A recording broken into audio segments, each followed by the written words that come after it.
ఎవరి ఇంట్లో తిని కూర్చుంటే చాలా లావు అయిపోతున్నానండి. నేను ఒక పని చేద్దాం అనుకుంటున్నానండి. ఏంటది? ఇప్పుడు ఎక్కడ చూసినా అందరు ఎంత బాగా డాన్స్ చేస్తున్నారు. నేను కూడా డాన్స్ నేర్చుకుంటానండి. అవునా, నేర్చుకోవే. తీసుకెళ్తారా? తీసుకెళ్తాను, కానీ ఫ్రీ డాన్స్ స్కూల్కి అయితే తీసుకెళ్తాను. అక్కడ డాన్స్ ఫ్రీ. అవునా, ఎక్కడండి? నీకు నచ్చిన స్టెప్ మాత్రం వేసుకోవచ్చు.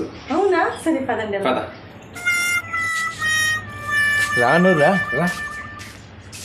ఇదే మన ఫ్రీ డాన్స్ స్కూల్. చెప్పులు తీసి. అదేంటండి? చెప్తాను.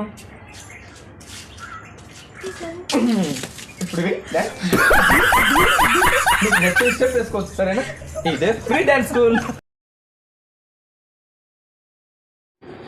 అబ్బబ్బా, ఇది బయటికి వెళ్ళాలని చెప్పి అర్ధగంట నుంచి రెడీ అవుతూనే ఉంది. ఎక్కడికి వెళ్ళాలో మాత్రం చెప్పట్లేదు. ఏంటో ఓయ్, ఎక్కడికి?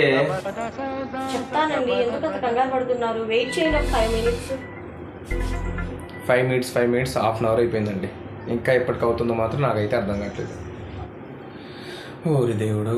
నేను ఎలా ఉన్నా? చాలా బాగున్నాయి. థ్యాంక్ యూ అండి. సరే, ఇక్కడైనా చెప్పు ఎక్కడికి వెళ్ళేది. పదండి బ్యూటీ పార్లర్కి వెళ్దాం. Beauty parlour? ఇంకా దేనికి? నేను హైబ్రోస్ ఫేషియల్ చేయించాలండి. నా ఫేస్ చూడండి ఎలా ఉందో. మరి వెళ్ళేది ఎలాగో బ్యూటీ పార్లర్.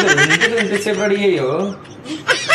వెళ్ళేసరికి 1/2 hour పట్టిద్దండి. మేకప్ లేకుండా బయటికి ఎలా వచ్చేది?